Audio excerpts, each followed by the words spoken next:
আপনি কি জানেন বর্তমান বিশ্বের সবচেয়ে বেশি তেল উৎপাদনকারী দেশ কোনটি?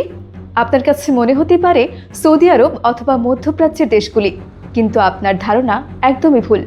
পৃথিবীর মানচিত্রে তেলের নাম নিলে আমাদের চোখে ভেসে ওঠে সৌদি আরব বা রাশিয়ার নাম, কিন্তু সত্যটা হলো বর্তমান বিশ্বের সবথেকে বেশি খনিজ তেল উৎপাদনকারী দেশ হলো আমেরিকা।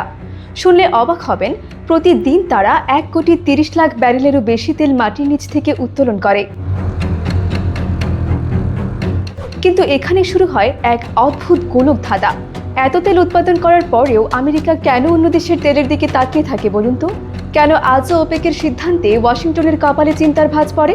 রহস্যটা লুকানো আছে রসায়নের ভেতরে। আমাদের মনে হতে পারে তেল মানেই তেল, কিন্তু আসলে খনিজ তেলেরও ভিন্ন ভিন্ন ধরন থাকে। আমেরিকার অধিকাংশ তেল হলো লাইট সুইট ক্রুড, যা অনেকটা পাতলা এবং খুব সহজেই রিফাইন বা পরিষ্কার করা যায়। অন্যদিকে ভেনেজুয়েলা বা মধ্যপ্রাচ্যের তেল হলো হেভি সাওয়ার ক্রুড, যা ঘন এবং আলকাট্রার মতো কালো। মজার ব্যাপার হলো আমেরিকার অধিকাংশ রিফাইনারি বা তেল শোধনাগারে আজ থেকে 30 থেকে 40 বছর আগে তৈরি করা হয়েছিল, আর সেই শোধনাগারগুলো এমনভাবে ডিজাইন করা যে তারা শুধু ওই ঘন বা হেভি তেল শোধন করতে পারে। অর্থাৎ নিজের কাছে প্রচুর পাতলা তেল থাকা সত্ত্বেও আমেরিকা তা ব্যবহার করার মতো পর্যাপ্ত প্রযুক্তি বা পরিকাঠামো রাখেনি। এখন প্রশ্ন আসতে পারে, আমেরিকা কেন তাদের রিফাইনারিগুলো বদলে নিচ্ছে না?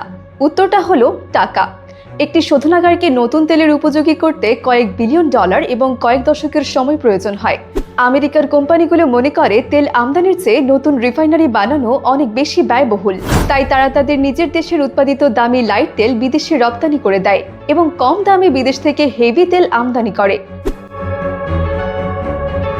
আমেরিকার ভেতরের রাজনীতি এবং আইনও এখানে বড় বাধা। আমেরিকার একটি পুরনো আইন আছে যার নাম জোনস অ্যাক্ট। এই আইন অনুযায়ী আমেরিকার এক বন্দর থেকে অন্য বন্দরে পণ্য নিতে হলে আমেরিকার তৈরি জাহাজ এবং আমেরিকার ক্রু ব্যবহার করতে হবে। এতে দেখা যায় টেক্সাস থেকে তেল নিউ ইয়র্কে নিতে যে খরচ হয় তার চেয়ে আফ্রিকা বা সৌদি আরব থেকে তেল আনা অনেক সস্তা। অর্থাৎ নিজের তেল নিজের দেশে ব্যবহার করা আমেরিকার জন্য অর্থনৈতিকভাবে লোকসান। ইরান এবং ইসরায়েল যুদ্ধের মধ্য দিয়ে বিশ্বজুড়ে তেলের যে সংকট তৈরি হয়েছে তা আমেরিকাকে নতুন করে ভাবতে বাধ্য করছে। যখন জ্বালানির দাম বেড়ে আকাশ ছোঁয়া হয়, তখন আমেরিকার নাগরিকরা প্রশ্ন তোলে, আমরা তো 1 নম্বর উৎপাদক, তবে তেলের দাম কেন বাড়ছে? উত্তরটা হলো, তেল একটি গ্লোবাল কমোডিটি। টেক্সাসের তেলের দামও ঠিক হয় লন্ডনের স্টক মার্কেটে। ফলে আমেরিকা চাইলেও তার দেশের নাগরিকদের জন্য বিশ্ববাজারের বাইরে গিয়ে সস্তায় তেল দিতে পারে না। আমেরিকা এখন এক অদ্ভুত দোটানায়। একদিকে তারা এনার্জি ইন্ডিপেন্ডেন্স বা জ্বালানি স্বাধীনতার কথা বলছে, অন্যদিকে তাদের অর্থনীতির চাকা ঘুরছে আমদানিকৃত তেলের উপর ভর করে। অনেক বিশ্লেষক মনে করেন, আমেরিকা যদি তাদের রিফাইনারিগুলোকে আধুনিকরণ না করে, তবে যতই উৎপাদন বাড়ুক না কেন, মধ্যপ্রাচ্যের তেলের উপর তাদের নির্ভরশীলতা কোনো দিনও শেষ হবে না। জ্বালানির রাজনীতি আসলে দাবা খেলার মতো। এখানে যে দেশ সবচেয়ে বেশি উৎপাদন করে সে দেশই যে সবচেয়ে শক্তিশালী তা সবসময় সঠিক নয়। আমেরিকা এই তেলের খেলার এক বড় খেলোয়াড় হয়েও আজ নিচের নিয়মের জালে আটকা পড়ে আছে। এই পরিস্থিতি কি বদলাবে, নাকি তেলের এই আন্তর্জাতিক রাজনীতি এভাবে বিশ্বের ক্ষমতা নিয়ন্ত্রণ করবে? এই প্রশ্নের উত্তর হয়তো সময়ই বলে দিবে।